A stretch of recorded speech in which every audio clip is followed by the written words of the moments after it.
What's up everyone? Welcome back to the channel। तो chapter 1 हम लोगों ने स्टार्ट किया, उसके अंदर कुछ बेसिक कॉन्सेप्ट्स हम लोगों ने पढ़े। आज उसी चैप्टर को आगे बढ़ाएंगे और उसको लेके चलेंगे एंडिंग की तरफ। थर्ड क्लास में, आज हमारी सेकंड क्लास है फर्स्ट चैप्टर की, आपका चैप्टर कंप्लीट हो जाएगा विद ऑल द कॉन्सेप्ट्स। तो चलिए जल्दी से आज का वीडियो चालू करते हैं और देखते हैं कि आज हम चैप्टर नंबर 1 में क्या क्या न्यू पढ़ने वाले हैं। जल्दी से अपनी नोट्स कॉपी ले आओ क्योंकि आज की class is one of the important class. Let's begin.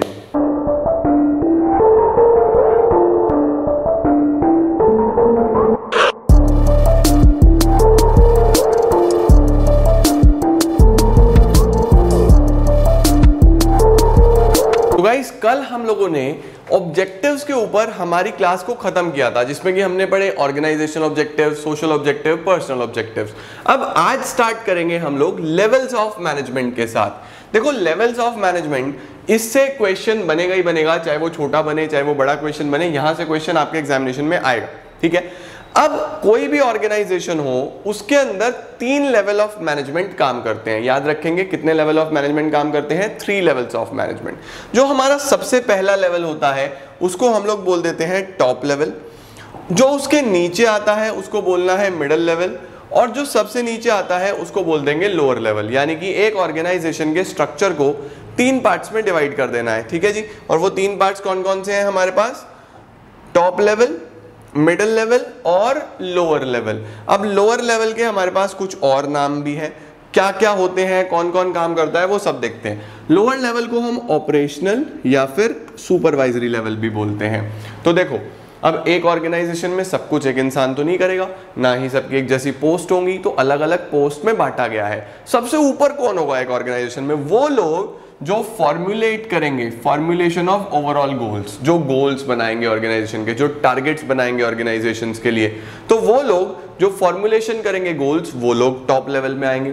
दूसरा, जो कांटेक्ट में होंगे आउटसाइड वर्ल्ड के, आउटसाइड वर्ल्ड जैसे गवर्नमेंट, जैसे प्रेस, जैसे मीडिया, जैसे कि पब्लिक, तो कौन लोग ऐसे हैं जो आउटसाइड वर्ल्ड के साथ कॉन्ट्रैक्ट में रहेंगे, कॉन्ट्रैक्ट नहीं कॉन्टैक्ट में रहेंगे, वो होता है हमारा टॉप लेवल। भाई मीडिया से तो मालिक लोग ही बात करेंगे ना कि ऑर्गेनाइजेशन में क्या चल रहा है, कैसे हमारी कंपनी ग्रो कर रही है, वो कौन बताएगा?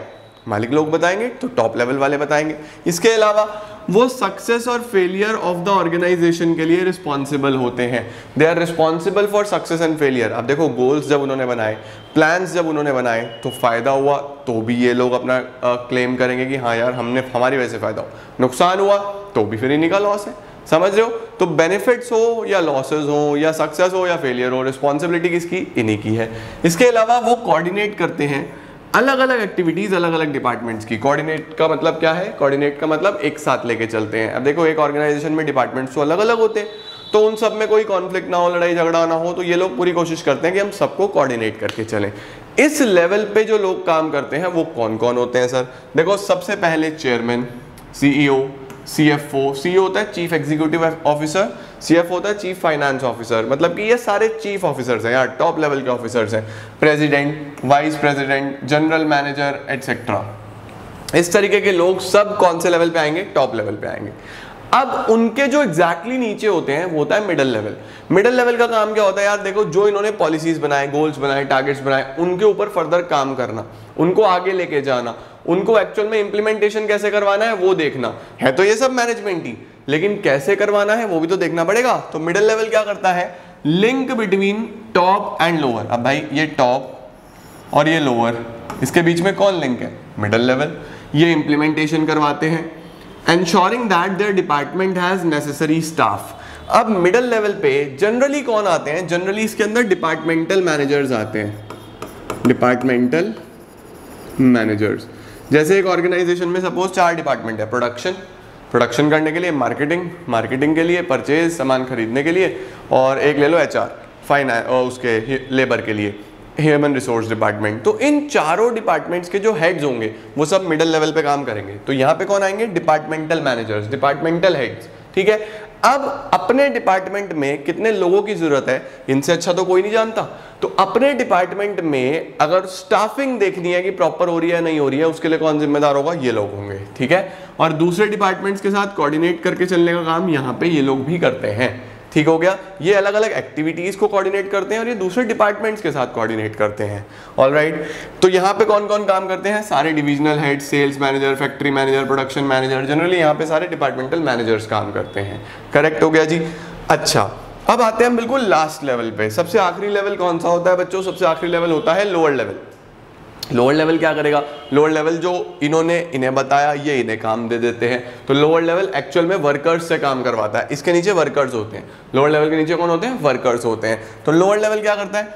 ओवरसी। ओवरसी का मतलब देखना, किसके एफर्ट्स? वर्कर्स के, कि वर्कर्स ठीक से काम कर भी रहे हैं या नहीं कर रहे हैं। इसके अलावा ensuring availability of resources, resources available है या नहीं है प्रॉपर ऑर्गेनाइजेशन के पास, कि जितने भी वर्कर्स को काम करने के लिए रिसोर्सेज चाहिए वो कौन अरेंज करा के देगा? वर्कर मालिक के पास थोड़ा ना जाएगा, इन्हें बोलेगा। Providing guidance and training to worker, worker को गाइडेंस और ट्रेनिंग यही लोग देते हैं। और अच्छी वर्किंग कंडीशंस के लिए भी यही लोग रिस्पॉन्सिबल होते हैं। तो मेनली हमारे पास इनका काम वर्कर्स को देखना होता है। कौन कौन लोग यहाँ काम करते हैं? Supervisors, foreman, inspectors etcetera. ये याद रखना है आपको कि कौन कौन लोग कहाँ कहाँ काम करते हैं और इनके क्या क्या फंक्शंस हैं। फंक्शंस पे ज़्यादातर केस स्टडी बन के आता है कि मेरा कोई फ्रेंड है, वो एक प्रोडक्शन मैनेजर है, तो बताओ वो कौन से लेवल पे काम कर रहा है? आप कहोगे कि भाई वो मिडिल लेवल पे काम कर रहा है, उसके कोई 3 फंक्शन बता दो, फिर आप इसमें से कोई 3 फंक्शन लिख दोगे। ऐसा केस स्टडी आता है, समझे? तो ये हमारे पास हो जाते हैं लेवल्स ऑफ मैनेजमेंट, जिसमें ये लोग काम करते हैं और ये इनके फंक्शंस होते हैं। ठीक है जी। अब चलते हैं हम लोग नेक्स्ट टॉपिक की तरफ, जो कि है इंपॉर्टेंस ऑफ मैनेजमेंट। मैनेजमेंट क्यों इंपॉर्टेंट है? हम लोगों ने इतना सारा मैनेजमेंट के बारे में पढ़ा, अब मैनेजमेंट जरूरी क्यों होता है? क्यों मैनेज करना है मुझे चीजों को? वाई? मैनेजमेंट करने से क्या फायदा होगा? क्यों जरूरी है? Number 1, it helps in achieving group goals. देखो, ऑर्गेनाइजेशन कभी भी किसी एक इंडिविजुअल से नहीं बनता। एक ऑर्गेनाइजेशन में पूरा ग्रुप काम करता है, पूरा ग्रुप, ताकि मिलजुल के वो लोग अचीव कर पाए चीजें। अब अगर सिर्फ एक ही ग्रुप का बेसिक टारगेट पूरा हो, एक ही ग्रुप का एम पूरा हो, तो ऐसे कैसे काम चलेगा? मैनेजमेंट आपको हेल्प करता है in the achievement of group goals. Group goals का मतलब कि एक अच्छा मैनेजमेंट ये कोशिश करेगा कि हम सभी को एक साथ लेके चलें और सभी के जो जो टारगेट्स हैं, सभी के जो जो ऑब्जेक्टिव्स हैं। भाई देखो, हर इंसान ऑर्गेनाइजेशन में कुछ ना कुछ गोल लेके जुड़ता है। मेरा गोल हो सकता है पैसा कमाना, आपका गोल हो सकता है अपनी ट्रेनिंग करना, कि यार काम सीख लें ताकि फर्दर करियर प्रोस्पेक्ट्स अच्छे हो जाए। तो मैनेजमेंट, एक अच्छा मैनेजमेंट सबके गोल्स अचीव करके चलेगा और ओवरऑल ऑर्गेनाइजेशन गोल भी अचीव हो जाएगा, समझे? Number 2, management increases efficiency. अब देखो, जब बढ़िया मैनेजमेंट होगा तो कोई वेस्टेज नहीं होगा, नो वेस्टेज। किसी भी प्रकार का ओवरलैपिंग नहीं होगा। ओवरलैपिंग का मतलब सेम काम 2 लोग नहीं करेंगे, ठीक है? तीसरी बात, प्रॉपर यूटिलाइजेशन ऑफ रिसोर्सेज होगा। प्रॉपर यूटिलाइजेशन ऑफ रिसोर्सेज ये होगा। तो इतना सब जब कुछ होगा तो ऑब्वियसली एफिशिएंसी बढ़ेगी या नहीं बढ़ेगी? भाई एफिशिएंसी पढ़ के आए हो ना, कि बिल्कुल भी वेस्टेज ना हो, प्रॉपर यूटिलाइजेशन ऑफ रिसोर्सेज का, तभी तो मजा आएगा, समझ रहे हो? कॉस्ट कटिंग होगी। तो अच्छा मैनेजमेंट जब होता है तो वेल डिफाइंड होता है सब कुछ, किसको क्या करना है, तो वहाँ वेस्टेज का सवाल ही नहीं होता। तो मैनेजमेंट से आपकी एफिशिएंसी बढ़ती है। इसके बाद management creates a dynamic organisation. जब हम प्रॉपर एक वेल मैनेज्ड ऑर्गेनाइजेशन देखते हैं तो वहां पे हर इंसान का अपना एक काम होता है, हर इंसान अपने हिसाब से काम कर रहा होता है। जो प्लानिंग वाला है वो प्रॉपर प्लानिंग कर रहा होता है, जो प्रोडक्शन वाला है वो प्रॉपर प्रोडक्शन कर रहा होता है, जो सेल्स वाला है वो प्रॉपर सेल्स मार्केटिंग पे ध्यान दे रहा होता है। तो इस तरीके से उन लोगों को ना एनवायरनमेंट की स्टडी भी टाइम टू टाइम करनी पड़ती है। भाई एक जो अच्छा जनरल मैनेजर होगा वो अपने मैनेजर्स को कहेगा, भाई तुम स्टडी करके रखो कि आसपास हो क्या रहा है, बिजनेस एनवायरनमेंट में चल क्या रहा है। तो एक अच्छा मैनेजर, एक अच्छा मैनेजमेंट सिस्टम हमेशा फोकस करेगा डायनामिक एनवायरनमेंट के ऊपर, कि एनवायरनमेंट में क्या चल रहा है। और अगर आपका एक अच्छा मैनेजमेंट होगा तो आप किसी भी सिचुएशन के अकॉर्डिंगली खुद को चेंज कर पाओगे, है ना? बड़ी बड़ी कंपनीज देखो, अब देखो जैसे फॉर एग्जांपल हम लेते हैं यूट्यूब का ही ले लो। यूट्यूब ने देखा कि यार छोटी छोटी वीडियो ज़्यादा चलती हैं, तो हम लोग क्या करते हैं, हम यूट्यूब शॉर्ट्स लेके आ जाते हैं, इंस्टाग्राम रील्स लेके आ गया। तो उनका मैनेजमेंट अच्छा है, वो अपने हिसाब को समय के हिसाब से बदल रहे हैं, खुद को चेंज कर रहे हैं। तो ये आप एग्जाम्पल लिख के आ सकते हो एग्जामिनेशन के अंदर, की introduction of shorts by YouTube या introduction of reels by Instagram. वो कैसे कर पा रहे हैं? क्योंकि डायनामिक एनवायरनमेंट के हिसाब से काम कर रहे हैं वो, समझे? उसके बाद मैनेजमेंट हेल्प्स इन अचीविंग पर्सनल ऑब्जेक्टिव। अब पर्सनल का मतलब क्या है? यहाँ पे एम्प्लॉइज की बात कर रहा है। एक ऑर्गेनाइजेशन लॉन्ग टर्म में कभी भी सक्सेसफुल नहीं हो सकता अगर उसके एम्प्लॉइज आर अनहैप्पी। अगर एम्प्लॉइज खुश नहीं है तो आपका ऑर्गेनाइजेशन कभी भी ग्रो नहीं करेगा for a longer period of time. तो आपको क्या चाहिए होता है, एक वाइड पर्सपेक्टिव चाहिए होता है, आपको चाहिए होता है एक वाइडर विजन, जिससे हम लोग अपना भी काम करें और हमारे एम्प्लॉइज भी खुश रहें। तो एक अच्छा ऑर्गेनाइजेशन हमेशा हेल्प करता है in achieving personal objectives as well, यानी कि अपने एम्प्लॉइज को अच्छी सैलरीज, अच्छे वर्किंग कंडीशंस, उस पर भी उतना ही ध्यान दिया जाता है जितना ऑर्गेनाइजेशन पे ध्यान दिया जाता है। तो 4 चीजें हमने पढ़ी, ग्रुप गोल्स अचीव होंगे, एफिशिएंसी बढ़ेगी, समय के अनुसार बदलेगा ऑर्गेनाइजेशन और एम्प्लॉइज को भी हेल्प करेगा।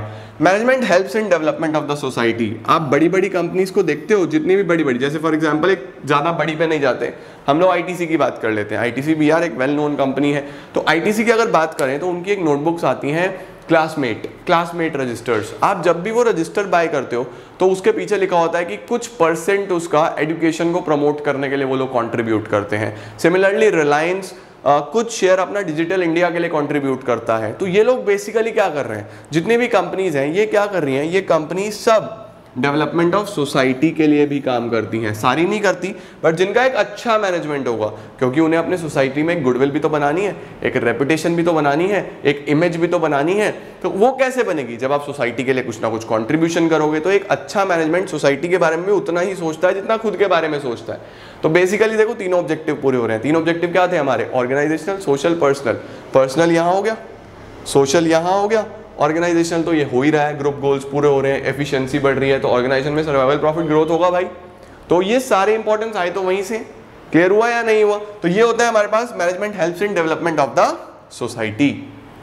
इसके बाद इंपॉर्टेंस पढ़ लिए हमने, लेवल्स पढ़ लिए। अब चलते हैं हम लोग कोऑर्डिनेशन की तरफ। एक इंपॉर्टेंट टॉपिक आता है सर, व्हाट इज कोऑर्डिनेशन। अभी पीछे आया था कि जो टॉप लेवल है वो कोऑर्डिनेट करके चलता है डिफरेंट एक्टिविटीज, जो मिडिल लेवल है वो अलग अलग डिपार्टमेंट्स को कोऑर्डिनेट करके चलता है। सर ये कोऑर्डिनेशन होता क्या है। देखो कोऑर्डिनेशन होता है कि जब एक ऑर्गेनाइजेशन में जितने भी लोग काम कर रहे हैं वो डेलिबरेटली का मतलब क्या है, डेलिबरेटली का मतलब कि वो उस चीज को बहुत इंपॉर्टेंस देते हैं, वो बहुत अच्छे से अपनी इच्छा से आगे बढ़ के एक साथ मिलके काम करते हैं, कोऑर्डिनेट करके चलते हैं, एक दूसरे को बता के चलते हैं कि यार चल मैं ये करूंगा आप ये करो, नो वेस्टेज एट ऑल।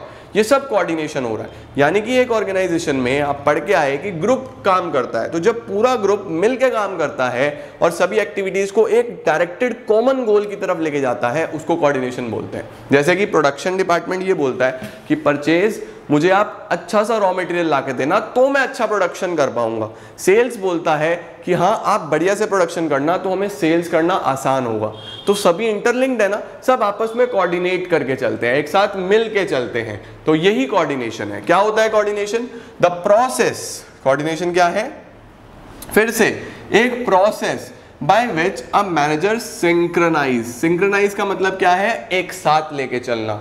हमने पढ़ा है ना कि सिंक में चलो। सर ऑडियो और वीडियो सिंक में नहीं है कि वीडियो पहले आ रहा है ऑडियो बाद में आ रहा है, या ऑडियो पहले आ रहा है वीडियो बाद में आ रहा है। ऐसा कभी कभी होता है ना लाइव में, तो वो सिंक्रोनाइजेशन नहीं होता उसके अंदर, यानी समानता नहीं होती। तो जब मैनेजर सबको एक साथ लेके चलता है, सिंक करके चलता है सारी एक्टिविटीज अलग अलग डिपार्टमेंट्स की, उसी को कोऑर्डिनेशन बोलते हैं। अब जैसे हमने बोला था कि सर जो प्रोडक्शन डिपार्टमेंट है वो परचेज को बोलेगा कि भाई अच्छा रॉ मटेरियल लेके आना। अब जो सेल डिपार्टमेंट है वो प्रोडक्शन को बोलेगा भाई बढ़िया सामान बनाना, हमें बेचना आसान होगा। तो इन तीनों डिपार्टमेंट को एक साथ जोड़ के चलना पड़ेगा। तो वो कौन सी फोर्स जोड़ के चलेगी, coordination. Coordination is the force which binds all other functions together। functions यानी कि हमारे प्लानिंग, फिर ऑर्गेनाइजिंग, फिर स्टाफिंग, फिर डायरेक्टिंग, फिर कंट्रोलिंग, पांचों को जो जोड़ के चलती है फोर्स, उसी को हम क्या बोलते हैं, कोऑर्डिनेशन बोलते हैं। कोऑर्डिनेशन को एक और नाम से जाना जाता है, it is also considered as the essence of management. Essence का मतलब क्या होता है, एसेंस का मतलब होता है कि सबसे इसेंशियल एलिमेंट। ये कोई सिर्फ एक फंक्शन या कोई ऐसा प्रोसेस नहीं है, ये तो एसेंस है, ये तो चाहिए ही चाहिए। एक अच्छी ऑर्गेनाइजेशन में कोऑर्डिनेशन होता ही होता है। तो it is all about coordination का मीनिंग, ये होता है कोऑर्डिनेशन। अब देखते हैं सर कोऑर्डिनेशन के क्या कैरेक्टरिस्टिक्स हैं, क्या फीचर्स हैं, कोऑर्डिनेशन दिखने में कैसा होता है। तो कोऑर्डिनेशन की अगर हम बात करें तो कोऑर्डिनेशन क्या करता है जी, सबसे पहले देखो इट इंटीग्रेट्स। इंटीग्रेशन का मतलब क्या हुआ, मैथ्स वाला इंटीग्रेशन नहीं है ये। इंटीग्रेट्स का मतलब होता है कि एक साथ लेके चलना, एक डायरेक्शन में लेके चलना, किन्हें, ग्रुप एफर्ट्स को। अब एक ऑर्गेनाइजेशन में अकेला इंसान तो काम नहीं करता, पूरा ग्रुप काम करता है, तो पूरे ग्रुप में कोई कॉन्फ्लिक्ट ना हो, सब मिलजुल के अच्छे से प्यार से काम करें। इसके लिए कौन रिस्पॉन्सिबल होता है? कोऑर्डिनेशन। एक अच्छे कोऑर्डिनेशन में कभी लड़ाई नहीं होती। उसके बाद it is a continuous process. Coordination चलता रहता है। जब तक ऑर्गेनाइजेशन चलता है तब तक कोऑर्डिनेशन चलता है। आप जब भी आप अपने घर में देखो, क्या डेली बेसिस पे हम कोऑर्डिनेट करते हैं? नहीं करते हैं भाई। मैं तो बहुत लड़ता हूँ, देखो रिमोट के पीछे। हम लोग पहले से बहुत लड़ते थे, टीवी का रिमोट, आजकल तो सब यूट्यूब हो गया, इंटरनेट पे आ गया है, बट फिर भी हम लड़ते तो थे। तुम लोग बताना मुझे, क्या टीवी पे लड़ाई होती है घर में, या किस चीज पे होती है, या हम आपस में कोऑर्डिनेट कर लेते हैं? बता के चलना। तो बेसिकली कोऑर्डिनेशन चलता रहेगा, कभी खत्म नहीं होता, कभी भी नहीं। घर पे जाओगे वहां कोऑर्डिनेशन, ऑफिस में आओगे वहां कोऑर्डिनेशन, ये कभी खत्म ही नहीं होगा। ठीक है, ये सब जगह चाहिए, घर पे भी ऑफिस में भी। तो वो कहां पड़ा, जैसे मैनेजमेंट सब जगह चाहिए था। हम क्या बोलते थे? It is all pervasive. वो यहां भी है, देखो, it is an all pervasive function. ये भी सब जगह चाहिए। और मैनेजमेंट भी कभी खत्म नहीं होता था, ये भी कभी खत्म नहीं होता भाई। एक टारगेट पूरा करोगे, दूसरे के लिए चालू काम, दूसरा करोगे, तीसरे के लिए काम शुरू। तो कोऑर्डिनेशन हमेशा चलता रहेगा। It is a continuous process. उसके बाद it is the responsibility of all the managers. सभी मैनेजर्स को ये करके ही चलना पड़ता है, जिम्मेदारी है। अगर जिम्मेदारी से काम नहीं करेंगे तो कैसे काम चलेगा भाई? तो अच्छा मैनेजर हमेशा कोऑर्डिनेट करके चलता है सारी एक्टिविटीज को, ये उसकी रिस्पॉन्सिबिलिटी है। उसके बाद it is a deliberate function. Deliberate का मतलब कि ये आप अपनी जिम्मेदारी से, अपनी मर्जी से, अपनी विलिंगनेस से करते हो। ऐसा नहीं है कि नहीं भी करोगे तो चलेगा, यार करना चाहिए। It is very important. Deliberately हम बोलते हैं ना कि ये चीज हमने डेलिब्रेटली करी, हमें पता था ये जरूरी है। तो डेलिब्रेट का मतलब क्या हुआ कि यहाँ पे this is the most essential element, और सबको करना ही चाहिए, सबको करना ही पड़ेगा। यहां से डेलिब्रेट सिग्निफाई होता है। लास्ट पॉइंट बचता है, it ensures unity of action. एक अच्छा मैनेजर मेक श्योर करेगा कि हमारा जितना भी ऑर्गेनाइजेशन है उसके अंदर यूनिटी बनी रहे। हम सब जो भी काम कर रहे हैं, जितने भी हमारे गोल्स हैं, वो सब यूनिटी से पूरे हों। हमारे ऑर्गेनाइजेशन में बिल्कुल भी लड़ाई झगड़ा ना हो, हमारे ऑर्गेनाइजेशन में बिल्कुल भी किसी प्रकार की कोई कमी ना रहे, हमेशा यूनिटी बनी रहे। तो कोऑर्डिनेशन जब बना रहेगा तो यूनिटी अपने आप बनी रहेगी। तो coordination ensures, make sures unity of action. ये सब कोऑर्डिनेशन के फीचर्स होते हैं। आप देख लें कोऑर्डिनेशन क्यों जरूरी है, why it is important, coordination क्यों चाहिए एक ऑर्गेनाइजेशन को। तो ये सब फीचर्स पढ़ लिए हमने। अब हम देखते हैं कोऑर्डिनेशन की इंपॉर्टेंस। छोटा सा इंपॉर्टेंस है, 3 पॉइंट्स हैं इसके अंदर। Why coordination is important, 3 points आपको याद रखने हैं। सबसे पहला पॉइंट लिखा हुआ है ग्रोथ इन साइज। देखो, जैसे जैसे कोई भी ऑर्गेनाइजेशन ग्रो करता है उसके अंदर नंबर ऑफ पर्सन्स बढ़ेंगे, ज्यादा लोग आ जाएंगे अब काम करने के लिए। जितने ज्यादा लोग उतने ज्यादा ओपिनियंस, उतने ज्यादा कॉन्फ्लिक्ट के चांसेस, उतने ही ज्यादा चांसेस हैं कि वहां लड़ाई झगड़े होंगे। तो वहां पे क्या नीड ऑफ कोऑर्डिनेशन बढ़ जाएगी। अगर एक छोटा ऑर्गेनाइजेशन है, 2-3 लोग काम करते हैं, तो वो फिर भी मिल बांट के काम कर लेते हैं। अब अगर एक पार्टनरशिप फर्म हो जाए, 40-50 लोग आ जाए, तो कॉन्फ्लिक्ट के चांसेस बढ़ते हैं, डिसीजन मेकिंग डिले हो जाता है ना। 11th में पढ़ के आए हो, कंपनी खोल लो तो और दिक्कत, जनरल मीटिंग कराओ, एनुअल जनरल मीटिंग कराओ, क्वार्टरली मीटिंग्स कराओ, वो सब चलता रहता है ना। तो वहां पे कोऑर्डिनेशन की नीड कब बढ़ेगी? जब ग्रोथ होगी। ठीक है। Number 2, functional differentiation.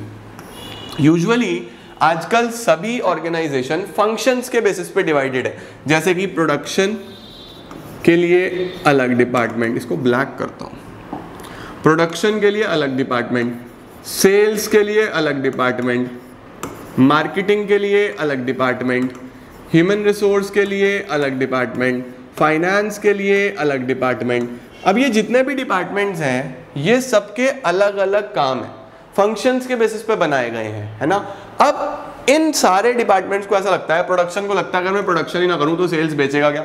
सेल्स बोलता है भाई प्रोडक्शन करके रख ले, मैं बेचूंगा ही नहीं, तो तेरा प्रोडक्शन किस काम का। फाइनेंस बोलता है अगर मैं पैसा ही ना ला के दूं फिर क्या करोगे तुम लोग, कुछ भी नहीं करवाओगे, तुम दोनों बेकार हो। ह्यूमन रिसोर्स बोलता है अच्छा बेटा तू पैसा दे या ना दे, अगर लेबर ही नहीं होगा फिर।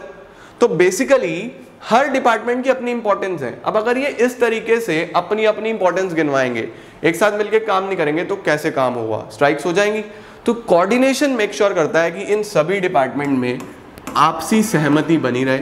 एक अच्छा मैनेजर इन सबको कोऑर्डिनेट करके चलेगा, और जब इतने फंक्शंस होंगे तो कोऑर्डिनेशन की नीड भी उतनी ही बढ़ जाती है। तो कोऑर्डिनेशन की नीड कब बढ़ती है? सबसे पहले जब ऑर्गेनाइजेशन ग्रोथ होता है। दूसरा बात, जब हमारे पास फंक्शंस के बेसिस पे डिफरेंशिएशन होता है। और तीसरी बात, जब स्पेशलाइजेशन होता है ऑर्गेनाइजेशन में। स्पेशलाइजेशन क्या होता है? देखो आजकल स्पेशलिस्ट का ट्रेंड है। अब जितने भी स्पेशलिस्ट्स हैं, जितने भी प्रोफेशनल्स हैं, चाहे वो चार्टर्ड अकाउंटेंट्स हों, चाहे वो लॉयर्स हों, चाहे वो कोई भी स्पेशलिस्ट हो किसी भी फील्ड में, देखो उनकी नॉलेज तो एक्सटेंसिव होती ही है।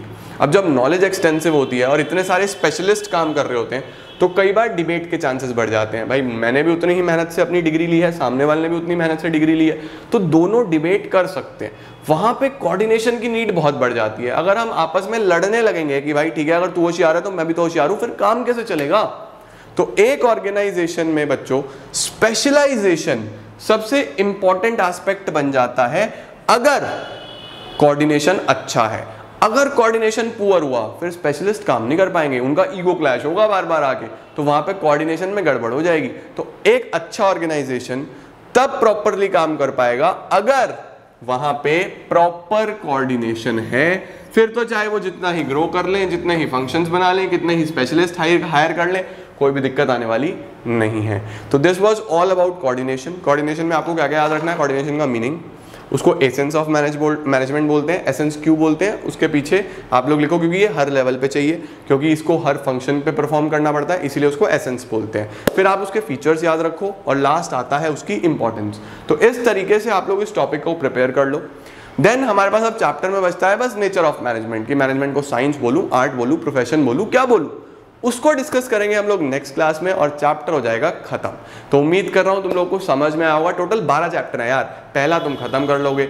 अब बिजनेस की वीडियो मिलेगी मंडे को, अब अगले हफ्ते मिलेंगे भाई। तो इस हफ्ते तुम लोग को मेनली यही चैप्टर तैयार करना है और करके एक तरफ करो। अगर 12 हफ्ते में हम 12 चैप्टर भी कर लेते हैं तो भी 3 महीने में सिलेबस पैक हो जाएगा।